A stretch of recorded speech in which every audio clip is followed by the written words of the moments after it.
Ahora los dejo con Robin Becker.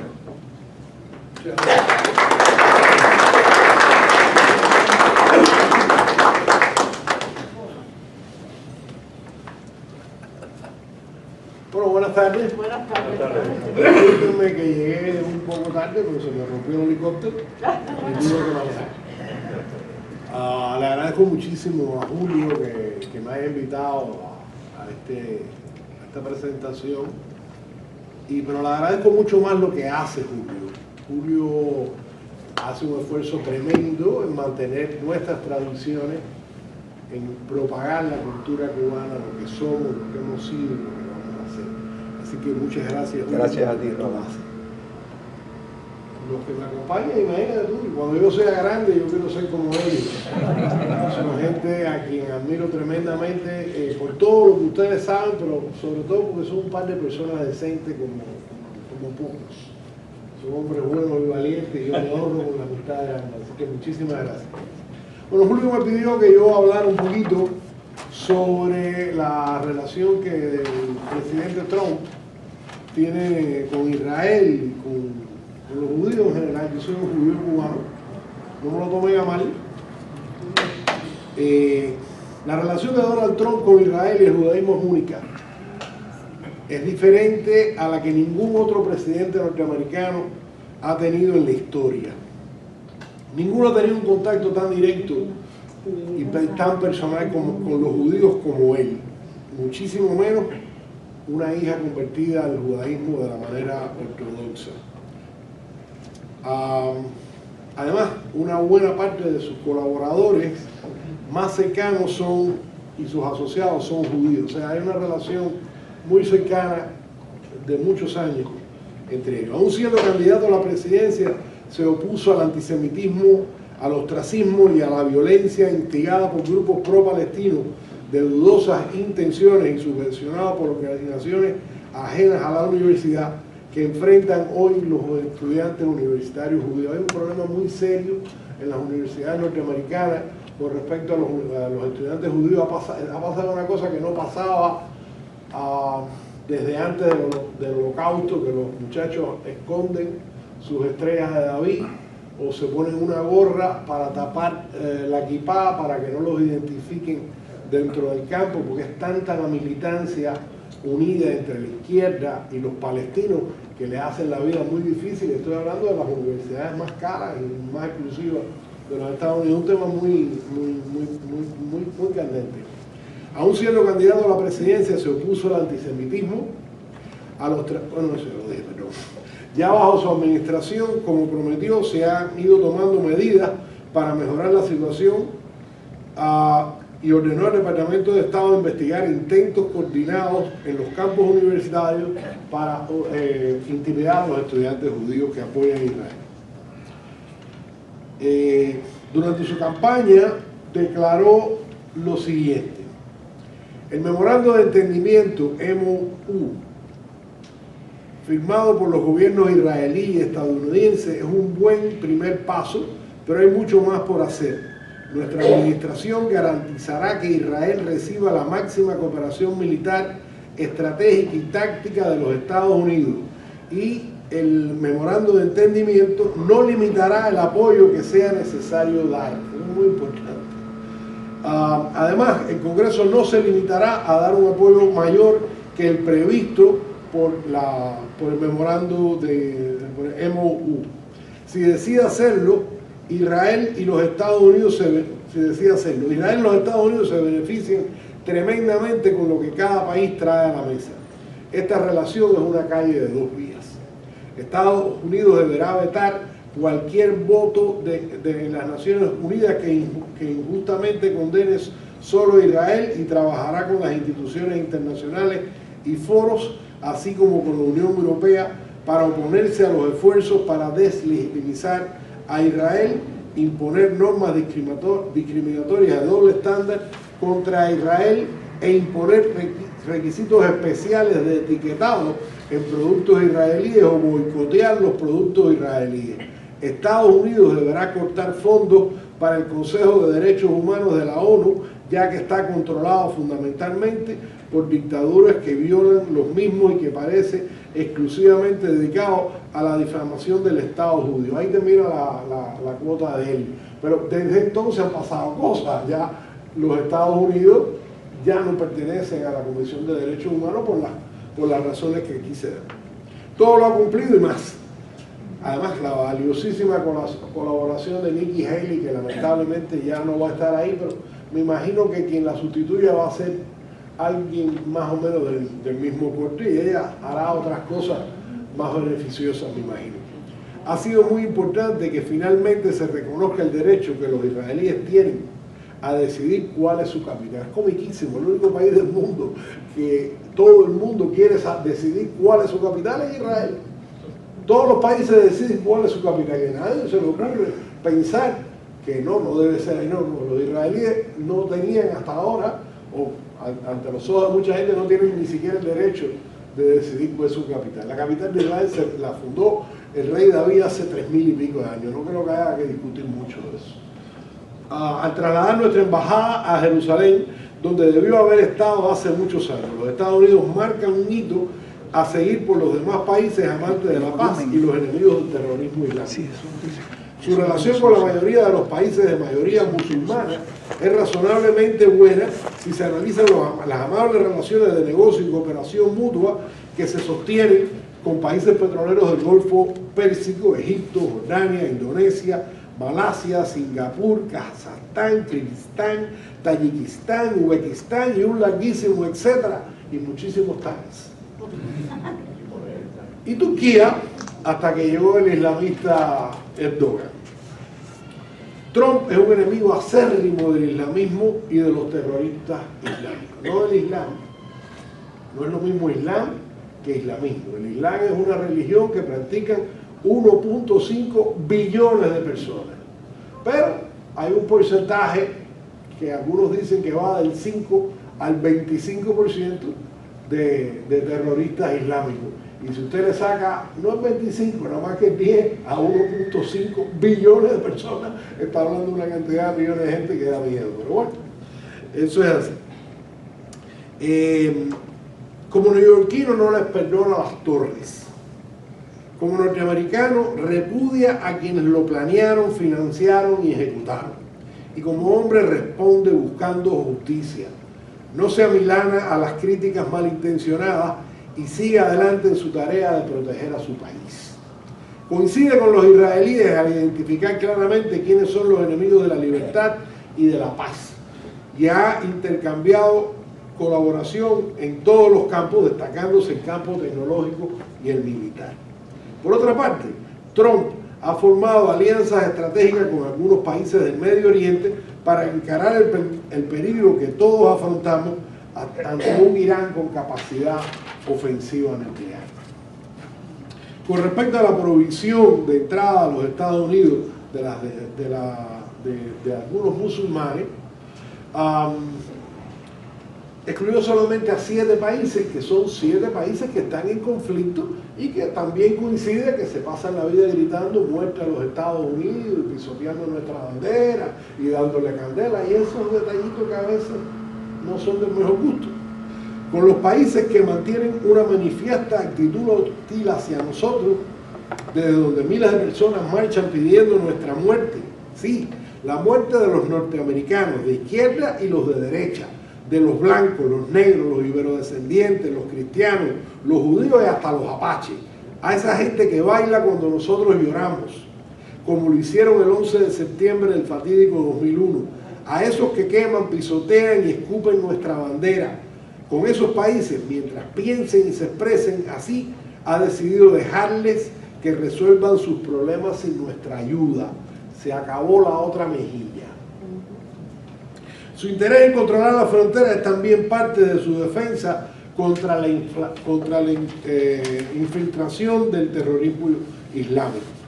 Actuar así es una expresión de racismo o de xenofobia. No lo creo. Todo el mundo tiene derecho a controlar quién y quién no entra a su casa. La cuarentena se aplica contra los vectores que pueden infectarnos. Para entender más por qué Trump apoya a Israel en su lucha contra el terrorismo, solo hay que demostrar los esfuerzos que por encontrar la paz con sus vecinos ha intentado Israel, quienes han rechazado esa posibilidad 7 veces. Son los palestinos los que rechazaron en 1917 la declaración de Lord Balfour, que les concedía la gran mayoría del territorio, incluyendo Jerusalén. Respondieron con una insurrección al ocupante inglés y una matanza de judíos. Nuevamente lo hicieron en 1937, cuando rechazaron las 4/5 partes del territorio entre el Jordán y el Mediterráneo. Eso que ellos gritan, from the river to the sea. Bueno, las 4/5 partes se lo ofrecieron en 1937, antes de que existiera Israel, incluyendo Jerusalén, por supuesto. Y respondieron como siempre, una insurrección contra los ingleses y otra matanza de judíos. Volvieron a hacerlo en mayo del 48, cuando las Naciones Unidas acordaron refundar Israel para que fuera el hogar nacional de los judíos en la casa de sus ancestros, asignándoles un área un poco menor que la asignada a los árabes, mayormente desértica y por supuesto no incluía Jerusalén. Eso también lo rechazaron. La respuesta fue la invasión de 5 países vecinos a un estado que entiendan que estaba en ese momento compuesto en un número tremendo por gente que había acabado de salir de los campos de concentración nazi, en un estado mental y físico que se imaginen ustedes cómo estaban, y con un armamento ínfimo, porque los ingleses se ocuparan muy bien de que los israelíes no estuvieran armados y los árabes sí. Incomprensible, porque los árabes de esa zona que se llamaba Siria Meridional entonces, los ingleses le habían puesto Palestina, pero desde la época del Imperio Otomano se llamaba Siria Meridional. Pero bueno, eso es otro cuento. Ellos se encargaron de que los israelíes de que los refugiados no pudieran entrar para no aumentar la población de judíos y que los israelíes no estuvieran armados. A pesar de que el mufti de Jerusalén era un aliado de los nazis y enemigo de los aliados. Todas esas cosas que hacen los ingleses, que uno solamente encuentra una razón maternal en el hecho. Por la madre, digo. La respuesta, huyeron alrededor de 800.000. Pero sin embargo, se vio la solidaridad de muchos árabes de diferentes credos que se solidarizaron con los israelíes, que habían aprendido a querer y a respetar trabajando con ellos anteriormente. Esa fue la primera gran victoria de Israel en su guerra de independencia. Le llaman a esa guerra la guerra de independencia, que duró del 48 al 49 y se habla muy poco de ella. En 1993, en Oslo, podían haber obtenido todo lo que querían, incluyendo el reconocimiento del Estado palestino y parte de Jerusalén. Arafat se burló de todo. Es simpático el cuento. Unos días después de la reunión de Oslo, alguien lo entrevistó en Sudáfrica. Y le dijo, bueno, ustedes van ya, la paz, qué sé yo, no voy a cumplir ningún acuerdo. Yo voy a hacerle exactamente a esta gente lo mismo que el profeta le hizo a la gente de la Meca. Yo no voy a cumplir nada. Está escrito, además es permitido en el Corán que un acuerdo entre un ser superior como un musulmán, despreciable e infiel, se puede romper. El Corán lo permite. Todos los acuerdos que se hagan con ellos están sujetos a que religiosamente pueden ser rotos. Por eso yo no creo ni en el pacto con Irán, ni creo en nada. Entonces es mentira, no va a pasar nada. Van a hacer lo que ellos quieran siempre. En el año 2000, en Camp David fue cuando más ha ofrecido Israel a cambio de la paz. Incluso ofreció fronteras propuestas por Bill Clinton, que por supuesto eran muy generosas para los árabes y no tanto para los israelíes, que incluía entonces Jerusalén Oriental como capital del supuesto Estado palestino. La respuesta en este caso fue la segunda intifada y sus consecuencias que todos conocen. En el 2005 Israel decidió unilateralmente separarse de Gaza y desmanteló todos los asentamientos. Extrajo incluso por la fuerza a los habitantes judíos que estaban en Gaza. y retiró el ejército a las fronteras de 1967. Eso era el 2005, el otro día. Dejó atrás invernaderos para que los palestinos establecieran una industria de exportación agrícola. Los destrozaron todos, los derrumbaron todos, los quemaron todos, no aprovecharon nada. Lo que hicieron fue que empezaron a lanzar miles de cohetes contra la población civil israelí, y esa fue la respuesta. En el 2008, hace 10 años, Israel bosquejó un mapa más detallado para un futuro Estado palestino, basado en intercambio de territorios mutuamente acordados. Los palestinos adquirían, de acuerdo con este plan, todo lo que era Cisjordania y Gaza antes de la guerra del 67, y una parte de Jerusalén como capital. Abbas tomó el mapa del plan, jamás contestó y nunca regresó a la mesa. Ahora Abbas se ha dado cuenta que lo han hecho demasiadas veces y temen que no les den otra oportunidad para la creación de un Estado y todas las prebendas que eso representaría para él y sus secuaces. Están planeando una reunión del Ejecutivo para tratar el tema y le han dado un plazo a Hamás para que entregue el poder en Gaza. Amenazan con retirar el reconocimiento del Estado de Israel y demandarlo en la Corte Internacional. Estamos aterrados. Creo que el tiempo pasó y quizá ya la mejor opción no sea la de los dos estados. Quién sabe si la mejor solución sea que los palestinos sean residentes legales en Israel con todos los derechos y pagando impuestos, pero deportables a Jordania o Egipto si cometen cualquier delito. Aclaro que no tengo nada en contra de los musulmanes, mantengo una cordial relación con algunos, aunque tengo ciertas desavenencias sobre sus preceptos, como su definición de Dar al-Harb, la tierra de la guerra, y Dar al-Islam, que es la tierra bajo el Islam. Sus suras con respecto a los judíos, los negros, las mujeres y los homosexuales me atemorizan un poco. Me imagino que Trump, que tiene muchísima más información que yo, ha estado al tanto de estudios como estos y de otros autores que más o menos coinciden con el contenido de un artículo publicado por el doctor Peter Hammond, publicado en Front Page Magazine,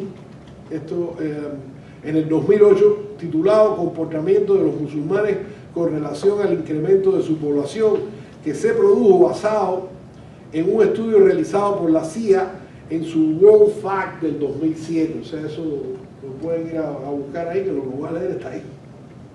Dice Hammond que cuando la población musulmana está alrededor del 1%, funcionan pacíficamente como una minoría que no representa una amenaza para nadie, siempre y cuando no hayan lobos solitarios, como en Estados Unidos ha sucedido. En Estados Unidos la población es alrededor del 1%, 3 millones. En Australia el 1.5%, en Canadá el 1.9%, en el 2007, aunque ya está en el 3.2%, porque han venido muchos de Inglaterra a Canadá y de Francia a Canadá por el problema del idioma. En Noruega había 1.8 en el 2007, se ha doblado, en este momento es 2.8 en Noruega. Entre el 2 y el 3 emprenden una labor proselitista sobre otras minorías étnicas descontentas, principalmente en las cárceles, entre pandillas callejeras como en Dinamarca, que tenía 2% en el 2007 y ahora tiene el 4%. En Alemania el 3% en el 2007 y el 4.4% en la actualidad. Inglaterra el 2.7% en el 2007 y 4.4% ahora. En España el 4% en el 2007 y el 4.5% en la actualidad, y yo creo que es un poco más después de todas estas invasiones que han habido recientemente, yo me imagino que es un poco más, y en Tailandia el 4.0%. La cosa empieza a complicarse cuando rebasan el 5%.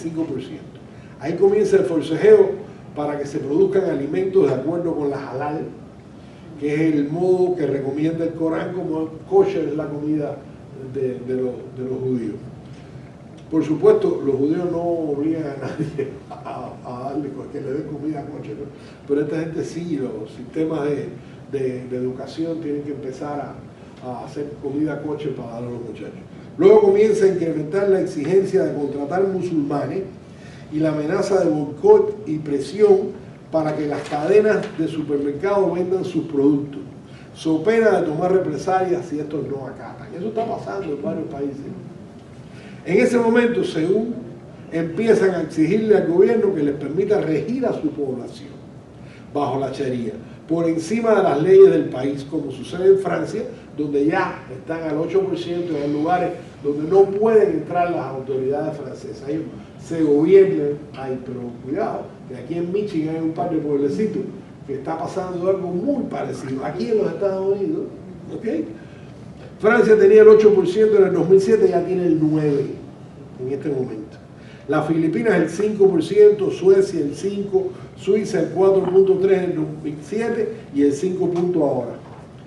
Cuando alcanza a ser el 10%, el desorden se desborda. Se incrementa el irrespeto a las leyes del país y las protestas, la quema de automóviles o la reacción a cualquier expresión, sea política o artística, que encuentren ofensiva, como sucedió en Ámsterdam, en Holanda, luego de la publicación de ciertas caricaturas, no sé si lo recuerdan. Eventos de esta magnitud son comunes en Guyana, donde tienen el 10%, aquí mismo, Guyana está ahí mismo. En la India, donde tienen el 13.4%, en Israel, la población musulmana es el 16% de la población. Estamos hablando de ciudadanos israelíes, no estamos hablando de los que viven en Gaza o en la margen occidental, que no son ciudadanos israelíes. El 16% de los israelíes son musulmanes practicantes y viven con todas las garantías, ocupan todas las posiciones en el gobierno, en la industria, en las artes, en todo el país están completamente integrados, son el 16%. En Kenia tienen el 10% y en Rusia están entre el 10 y el 15%. Cuando llega entre el 20 y el 40%, despega el caos. Viene la protesta violenta y las masacres practicadas por las milicias yihadistas, incluyendo asesinatos y quemas de iglesias y sinagogas. Algunos de estos hechos ocurren cotidianamente en países como Etiopía, con el 32%, Bosnia, ahí en Europa, con el 40%, el Chad, con 53%, y el Líbano, con el 59%, lo que más o menos ha sido un aumento, porque usualmente el Líbano tenía como un 60-40, 60 cristianos, 40 musulmanes, y vivían más o menos en cierta paz, hasta que en los años 70 recibieron a sus invitados los palestinos, se acabó la paz.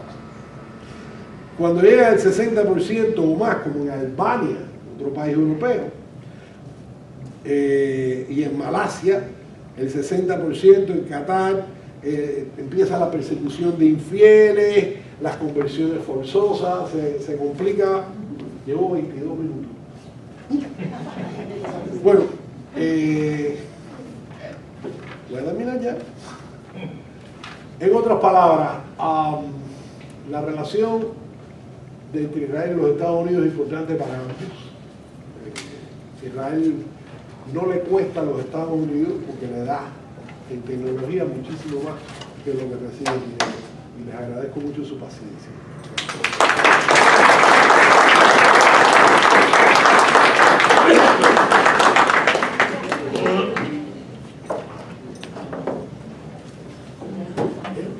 Muchas gracias, Roland.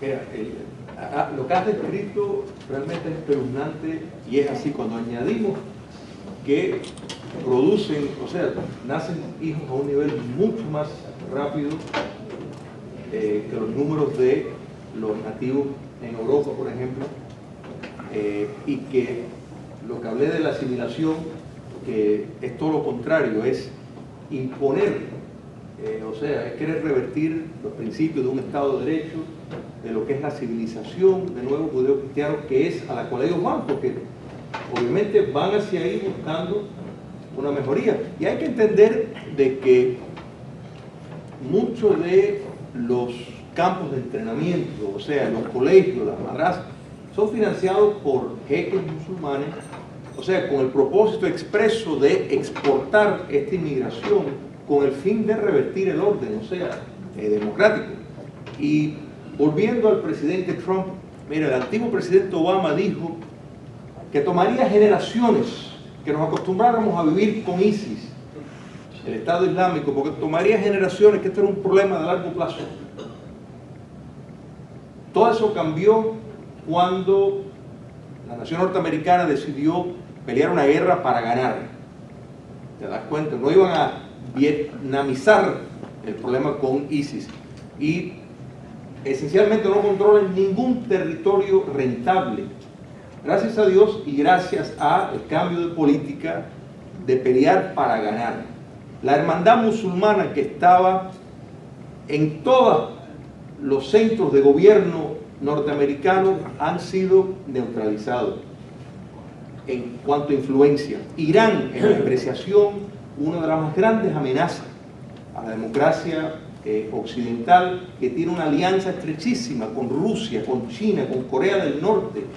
Este presidente ha tenido el valor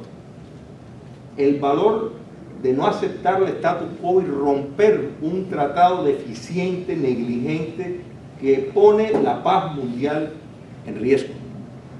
Y lo ha hecho en menos tiempo. Lo de Jerusalén, mira, los símbolos cuentan, y el tener el valor de trasladar la embajada, de colocar y reconocer la embajada en el lugar donde el país sede dice que es su capital, uno pensaría que esto no es una lógica.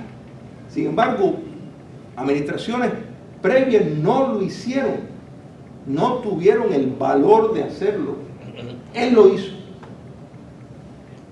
Esto envía mensajes. Mira, cuando miramos la importancia de los mensajes, la guerra de Corea, cuando el ministro de Estado norteamericano dijo, Corea no es nuestra esfera de influencia, a los pocos meses Corea del Norte invadió el sur. Quiere decir, los mensajes tienen repercusiones. Este mensaje de este presidente ha distanciado a los países en el entorno musulmán que están dispuestos a cooperar. No, al contrario, fue el presidente Obama el que se distanció de Egipto, un país que sí tomaba sus medidas para enfrentar el islamismo radical. Entonces, todas estas cosas hay que tenerlas en una apreciación, y por eso es que cuando empecé dije como subtítulo, ¿por qué este nuevo paradigma? En mi apreciación es tan necesario, y eso es por el enemigo que está combatiendo. Les presento ahora Luis Zúñiga.